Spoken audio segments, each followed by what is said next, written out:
Hello friends, welcome to NCR Property Explorers. Hello welcome. आशा करते हैं आप सभी अच्छे होंगे। आज हम बात करने वाले हैं अ, मथुरा वृंदावन डेवलपमेंट अथॉरिटी द्वारा लॉन्च की गई नई स्कीम गोविंद विहार आवासीय योजना। तो अगर आपकी इच्छा है कि आपकी एक मकान या प्लॉट वृंदावन में हो, नियर बाई चंद्रोदय मंदिर, श्री कृष्ण जन्मभूमि और प्रेम मंदिर, जो कि आठ आपको 5 से 10 किलोमीटर के रेडियस के अंदर ही होंगे। ठीक है, तो आपके लिए एक सुनहरा अवसर है। चलिए बात करते हैं कि क्या है स्कीम। तो अगर हम देखें तो स्कीम का जो नाम है, स्कीम का नाम जो है गोविंद बिहार रेसिडेंटल स्कीम है। ये जो है 30 नवंबर को स्टार्ट हुई है और 31 दिसंबर 6 बजे शाम को समाप्त हो जाएगी। ठीक है, तो जो भी कोई चार्जेज होंगे वो आपको खुद ही बियर करना पड़ेगा।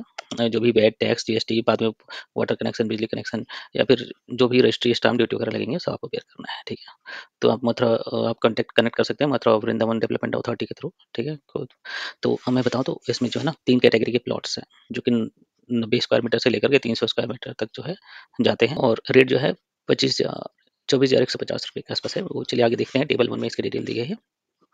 तो एलिजिबिलिटी क्या है कि आप भारत के नागरिक होने चाहिए और जब स्कीम में भर रहे हैं तब 18 साल से ज़्यादा आपकी उम्र होनी चाहिए। ठीक है, जो भी पेमेंट्स होंगी, ठीक है ना, तो यहाँ पे डिटेल बता गई है फ्रंट में कि रजिस्ट्रेशन जो है आपको जो रेट है टेबल 1 में है। टेबल 1 में हम देखते हैं कि आगे क्या है।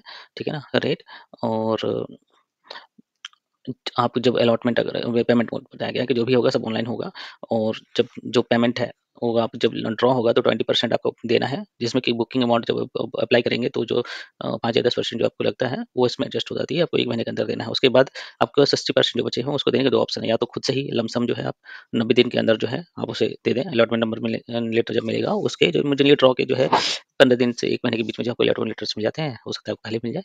तो उसके बाद जो है 90 दिन जो आपको मिलेंगे 80% पैसे देने के लिए। दो ऑप्शन है, या तो आप 80% खुद से दे दो, या तो जो है फिर आप दूसरा ऑप्शन चूज कर सकते हैं कि आपको अ, वो खुद से ही कुछ इंटरेस्ट रेट लेकर के 12 पार्ट में क्वार्टरली जो है 12 इंस्टॉलमेंट बने, 12 से 36 3 साल का जो है पीरियड देंगे आपको पैसा पेमेंट करने के लिए, और आपको जो है टाइमली पेमेंट करना पड़ेगा। तो जो चार्जेज जो है आपको पेनल्टी किए जाएंगे। तो एप्लीकेशन फॉर्म जब भरेंगे आप, एप्लीकेशन फॉर्म जो है mbdmathura.com या फिर जनहित.otp.com पे जा करके 1500 रुपये जो है एप्लीकेशन फॉर्म लगता है। बाकी जो है रजिस्ट्रेशन चार्जेज जो है अलग से है, आपको बताते हैं।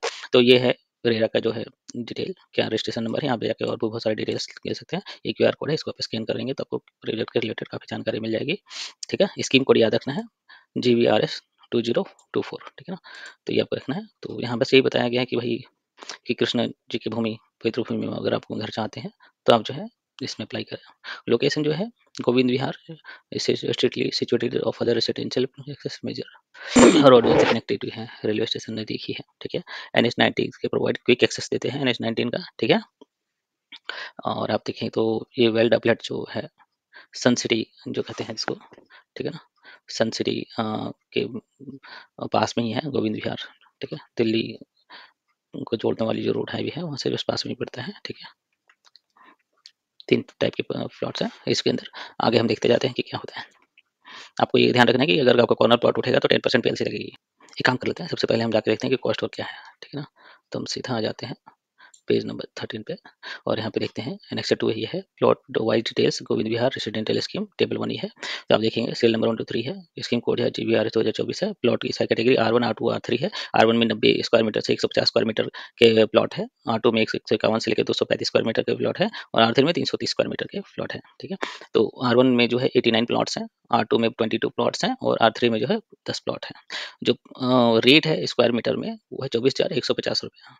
ठीक है, इस रेट से आपको कैलकुलेट होगा। सपोज करो आपको 95 मीटर का प्लॉट मिल रहा है तो 95 गुना करेंगे, बट रजिस्ट्रेशन केस में जो है मैक्सिमम अमाउंट के हिसाब से जो है वो कैलकुलेट करेंगे। ठीक है ना, तो ये देखिए ये आपका जो टोटल कॉस्ट जो बन रहा है अराउंड, अगर इसका देखेंगे तो इसका लगभग 36 लाख समथिंग पर बन रहा है। ठीक है, इसका कॉस्ट जो है, तो इसका अगर आप SC ST कैटेगरी के हैं तो 5% लगेगा। मतलब अगर आप R1 के लिए अप्लाई कर रहे हैं तो आपको 1,81,125 रुपये लगेगा अगर SC ST में है। अगर जनरल कैटेगरी के हैं तो 3,62,250 रुपये। अगर आप यूपी से बाहर के हैं, ठीक है, और आप इसमें अप्लाई करने के लिए भारत का नागरिक होना चाहिए, और अगर आपको कुछ इसमें रिजर्वेशन भी हैं तो रिजर्वेशन के हिसाब से अगर हम देखेंगे तो रिजर्वेशन जो SC ST OBC या हॉरिजॉन्टल में दिव्यांगजन या सीनियर सिटीजन को मिलता है। ठीक है, तो अगर आप यूपी के नागरिक हैं तो इन कैटेगरीज का जो फायदा उठा पाएंगे, अदरवाइज जो है आपको जनरल कैटेगरी में ट्रीट किया जाएगा। तो उसमें आपको ये अगर यूपी से बाहर कर रहे हो तो सभी को जो है ये जो है इस कैटेगरी पे जाना पड़ेगा 10% पे। ठीक है ना, तो अगर R2 के लिए कर रहे हैं तो आपको जो है, अगर SC ST करना है आप तो आपको जो है 83,763 लगेगा, और नहीं तो जो है आपको 5,67,525 रुपये लगेगा। और R3 के लिए जो है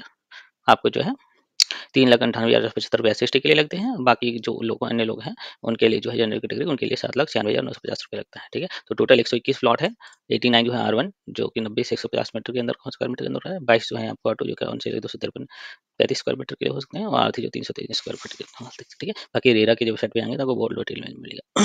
यहाँ पे एक चीज़ और समझाया गया है कि total cost, the estimated cost of the plot is based of the rate of the location charges shall be applicable. ठीक है, तो जो PLC चार्जेस होता है वो भी 10% होता है। ठीक है ना,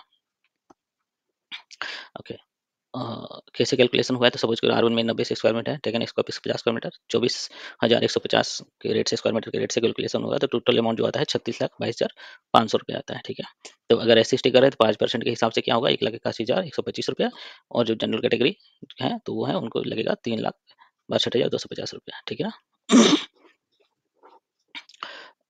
तो यहाँ पे सीधा बताया गया है, देखिए reservation facility is applicable only for resident of Uttar Pradesh. अगर आप उत्तर प्रदेश का रजिस्टर हैं तो भी रिजर्वेशन कुछ मिलेगा, नहीं तो आप जो है non resident of Uttar Pradesh will be treated as general category. ठीक है, चलिए अब आगे देखते हैं हम लोग। ठीक है,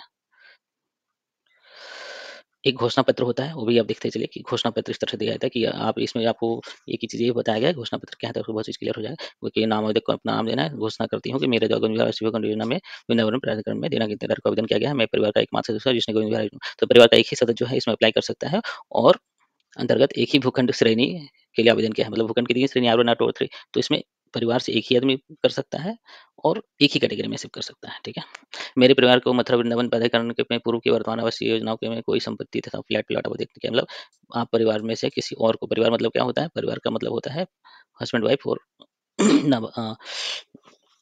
जो नाबालिग बच्चे हैं वो। ठीक है, तो इसमें परिवार के अगर किसी को भी किसी मर्थम वृंदावन अथॉरिटी से किसी को भी कोई प्लॉट फ्लैट मिला हुआ है पहले, तब इसमें अप्लाई नहीं कर सकते हैं। ठीक है, और यहाँ के आपने जो है सभी नियम कानून मान लिए हैं। ठीक है, योजना की दस्तावेज और नियम शर्तें पढ़ ली है। ठीक है, और जो आप फॉर्म भरते समय जो कैटेगरी आप चूज करते हैं, ठीक है ना, रजिस्ट्रेशन का उसका प्रॉपर आपको डॉक्यूमेंटेशन देना पड़ेगा।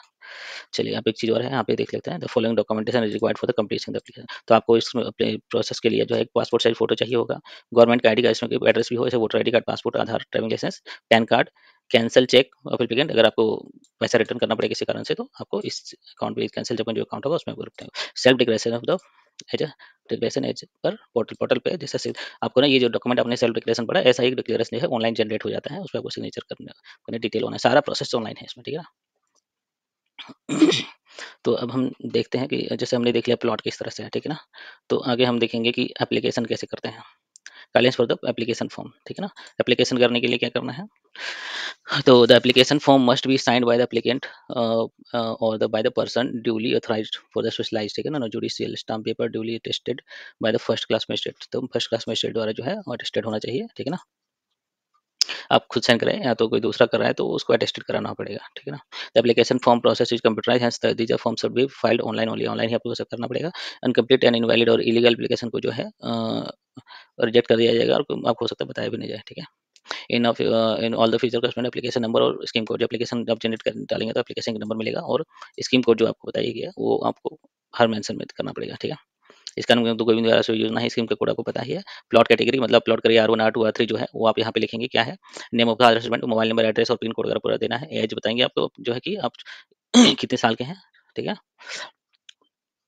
आप अपनी जो है सेक्स मेल फीमेल वगैरह बताएंगे। ठीक है ना, और मैरिटल स्टेटस शादीशुदा है या नहीं है, क्या है आपको डिटेल बताएंगे। रिजर्वेशन, अगर आप रिजर्व कैटेगरी के अंदर आते हैं तो जैसे रिजर्व कैटेगरी में थोड़ा आगे जाकर बात कर लेंगे, अब यहाँ तो है। तो रिजर्वेशन की कैटेगरी है, अगर आप यूपी के निवासी हैं तो रिजर्वेशन का फायदा ले सकते हैं, अदरवाइज आपको जनरल कैटेगरी में डालना पड़ेगा। ठीक है ना, सीनियर सिटीजन के लिए जो मिलेगा गिवन इन द पेज आप देखेंगे 8.6, और इसमें ताकि मैं इसलिए यहाँ पे पहले आ गया हूँ ताकि हम जो एक क्लाउज है, ठीक है ना, तो वो देख लेंगे। ठीक है ना, ताकि सीनियर सिटीजन के लिए 8.6 में है, और यहाँ पे 8 क्लाउज में रिजर्वेशन है, तो इनको बढ़िया देखेंगे। पे टर्म प्लान, जैसे मैंने बताया था कि लमसम आपको देना है या फिर इंस्टॉलमेंट में देना है। ठीक है ना, तो वो जो 12 इंस्टॉलमेंट में दे रहे हैं उसका इंस्टॉलमेंट देना, तो वो आप लिखेंगे ऑप्शन 2। ठीक है ना, लमसम या इंस्टॉलमेंट, वो आप डिटेल देंगे प्लान क्या है, लमसम या इंस्टॉलमेंट आपको लिखना है। ठीक है, तो कोशिश करें कि आप लमसम ही भरें। अगर बहुत ज़्यादा एप्लीकेशन आएगा तो जैसा कि लास्ट हमने देखा था ये अथॉरिटी में, उन्होंने जो है एक ही बार जो उस पैसा दे रहे थे उनको ज़्यादा प्रेफरेंस दिया था, तो ये नहीं कर सकते ये अथॉरिटी कैसे करेगी, बट शायद ऐसा हुआ था। ठीक है, तो ध्यान रखें। बाकी आप तो कर ही सकते हैं, बाकी बैंक का सिविल लोन हो जाता है, होगा। एनुअल इनकम जो है आपको देना पड़ेगा कि फुल फैमिली की एनुअल इनकम क्या है, हस्बैंड वाइफ बच्चे जो भी कमाते हैं सबका डिटेल देना पड़ेगा। ठीक है ना, all the terms and no request of change और content of the application form will be entertained, ठीक है ना। तो जब भी जब तक स्कीम चल रहा है तब तक आपने कुछ भरा है, उसमें कुछ चेंजेस होंगे तो हो सकता है हो भी जाए, लेकिन स्कीम क्लोज होने के बाद आपको कोई चेंजेस नहीं किए जाएंगे, ठीक है ना। बाकी ये डिटेल हमने बता ही दी कि आपको पासपोर्ट, आधार, पासपोर्ट, जो है वोटर आईडी और ड्राइविंग लाइसेंस ये चाहिए होगा, पैन कार्ड चाहिए होगा, कैंसिल चेक चाहिए होगा, सेल्फ डिक्लेरेशन चाहिए होगा, ठीक है ना। अब आगे चलते हैं, हम लोग देखते हैं कि रिजर्वेशन क्या है और डिटेल्स क्या है, फिर आप नीचे आएंगे, ठीक है। क्योंकि कई बार वीडियो देखते हैं लोग, सिर्फ मोटे-मोटे जो जरूरत चाहिए तो वो चीज़ें देखना चाहते हैं। भाई साहब, वीडियो बनाना बहुत मेहनत लगती है, तो प्लीज़ लाइक करें, सब्सक्राइब करें और शेयर करें। मैं अवेलेबल इन्फॉर्मेशन देता हूँ, अपडेट भी देता रहता हूँ रेगुलरली। अगर आपको ईडब्ल्यूएस के कुछ फ्लैट्स चाहिए तो आपको बताऊँ, किसी धरबिया गाजियाबाद में ईडब्ल्यूएस की कुछ स्कीम्स निकली हुई है, वहाँ फॉर्म अप्लाई कर सकते हैं। बाकी चीज़ें आपको मेरे प्लेलिस्ट में मिल जाएंगी, आप वहाँ देख सकते हैं, ठीक है। अब सीधा ऊपर चलते हैं ताकि चीज़ें पता चले हमें, ठीक है। तो कैटेगरी की बात हो रही थी, तो यहाँ रिजर्वेशन कैटेगरी की डिटेल दी हुई है, ठीक है ना। तो रिजर्वेशन क्या है, जनरल कैटेगरी के लिए तो कुछ मतलब ये नहीं है, ठीक है ना। सीरियल नंबर यहाँ दिया है आपको।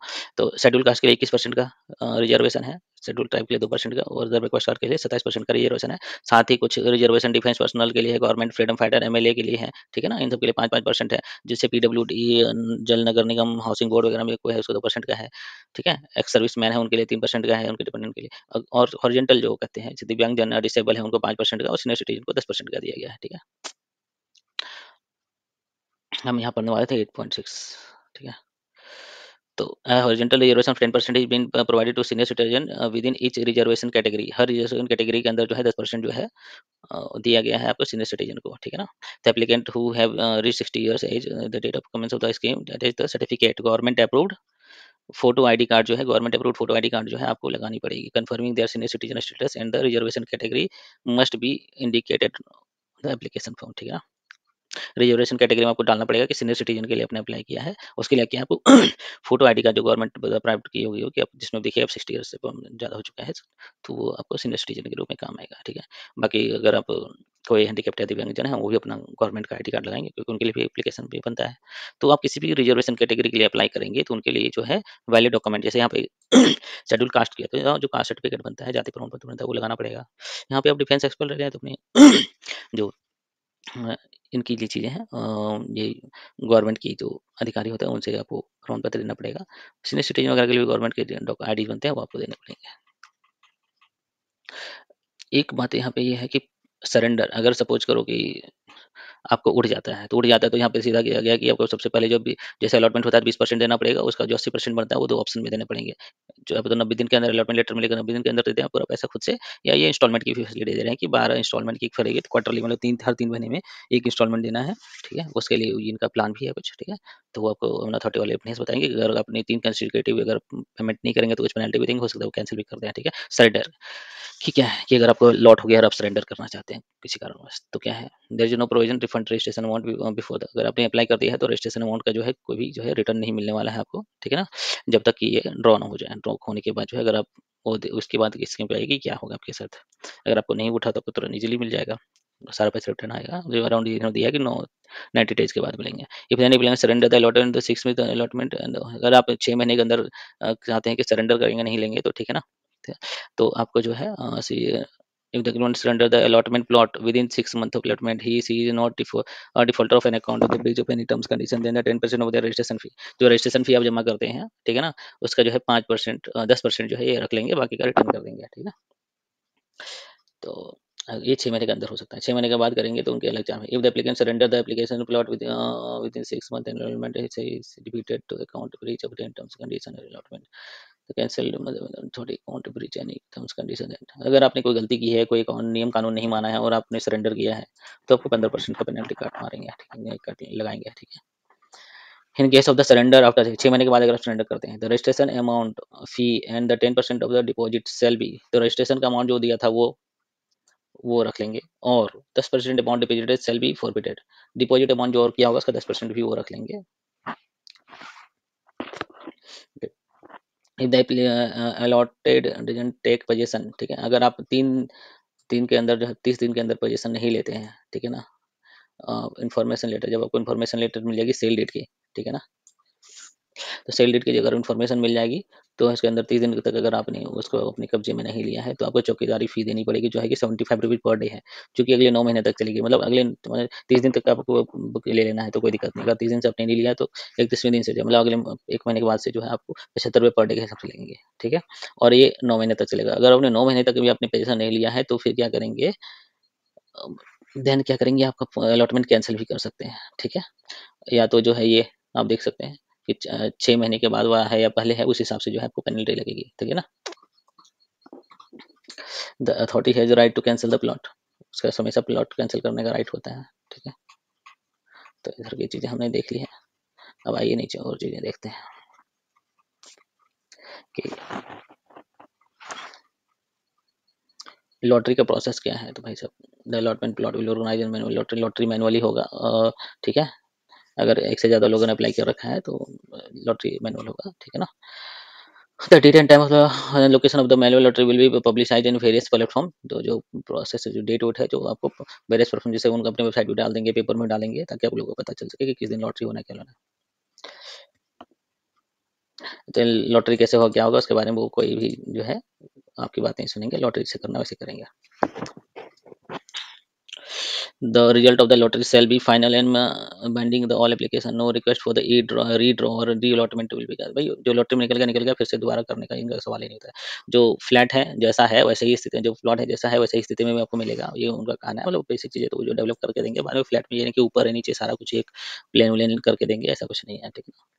आपको रोड पानी बिजली का नहीं। अनसक्सेसफुल एप्लीकेंट जो है, जो भी अनसक्सेसफुल एप्लीकेंट है, उनको जो है आपको 90 दिन के अंदर पैसा रिटर्न कर दिया जाएगा, जैसा कि इन्होंने आगे लिखा हुआ है, ठीक है। The stamp duty shall be paid of the lottery. जब अगर हो जाएगा तो जो है सेल पैटर्न, पैटर्न क्या है, तो स्टैम्प ड्यूटी सेल भी, तो 12% जो है फ्री होल्ड का चार्ज आपको देना पड़ेगा। सेल डीड आपको बनानी पड़ेगी, जिसमें जो पैसा जो लगेगा वो आपको खुद से वहन करना पड़ेगा, ठीक है ना। पोजीशन जो है आपको बता दिया गया है, the position physical position should be plotted से, आप जब पूरा पैसा जमा कर देंगे तो आपको पूरा पोजीशन दे दिया जाएगा, फिजिकल पोजीशन, ठीक है ना। बाकी जो है, बाकी जो कुछ लीगल चार्जेज होंगे, म्युनिसिपैलिटी टैक्स और ये अदरवाइज टैक्स होंगे, लोकल बॉडी टैक्स, वो सब आपको खुद से ही देने पड़ेंगे, ठीक है ना। And the allotted does not take the position within the plot duly time. तो जो पेनल्टी चौकीदारी फी आपको ऊपर बताए गए थे 75 रुपये पर डे के हिसाब से लगेंगे 9 महीने तक। उसके बाद जो है आपको हो सकता है कैंसिल भी कर दिया जाए, ठीक है ना। तो ध्यान रखें इसका, टाइमली पोजीशन ले लें आप, ठीक है। बाकी एक बार डिटेल वीडियो और बनाएंगे। बाकी इतनी चीज़ें तो भी जानकारी आपके लिए काफ़ी होनी चाहिए कि प्लॉट तो जो है प्लॉट के एक बार फिर से देख लें। प्लॉट 3 साइज का है, R1 R2 R3, 24,150 रुपये का रेट रहेगा। और जो है आपको 10% जो है अमाउंट जो है यहाँ पे अमाउंट, इसका स्क्रीनशॉट ले लिया, ठीक है ना। ये जो है आपका रेट लगेगा। और भाई लाइक सब्सक्राइब करें, शेयर भी करें, और आपको बहुत सारी वीडियोज पड़े हैं, आप उनको भी देख सकते हैं। करंट स्कीम का, गवर्नमेंट स्कीम का पूरा जानकारी हम देते हैं, तो पूरा प्लीज़ आप इसको शेयर भी करें, ठीक है ना। तो 121 प्लॉटों की योजना है, ठीक है। ये आप देखें, यहाँ पे पूरा बताया गया कैलकुलेशन कि कैसे क्या है, ठीक है। बाकी आपको इसके साथ जो है एप्लीकेशन के समय घोषणा पत्र लगाना है, और ये डॉक्यूमेंट्स आपको ये जरूरी होंगे, passport, driving licence, PAN card, cancel demand और ये सेल्फ। बाकी जो पेमेंट जो भी होंगे सारे ऑनलाइन होंगे। इनकी जो वेबसाइट है, तो इनकी प्रॉपर वेबसाइट है, यहीं से होगा। हाउ टू अप्लाई में ये जो है आपका ये है, यहाँ पे जाकर के प्रॉपर रजिस्टर आपको लॉगिन क्रेडेंशियल्स बनाना पड़ेगा। आगे बाकी जो वहाँ जाएंगे तो वो ब्राउचर्स भी मिलेगा आपको, वहाँ डिटेल्स आपको आगे बताएंगे। बाकी हम आगे मैं वीडियो बनाऊंगा कि कैसे एप्लीकेशन भरना है, कैसे पेमेंट करना है, उन सब का वीडियो बनाऊंगा। चलिए धन्यवाद। आज का वीडियो काफ़ी लंबा हो चुका है, आगे फिर बात करते हैं। आगे मैं वीडियो बना के शेयर करूँगा, बाकी डिटेल्स को वो एक्सप्लोर कर सकते हैं, ठीक है। चलिए धन्यवाद, थैंक यू।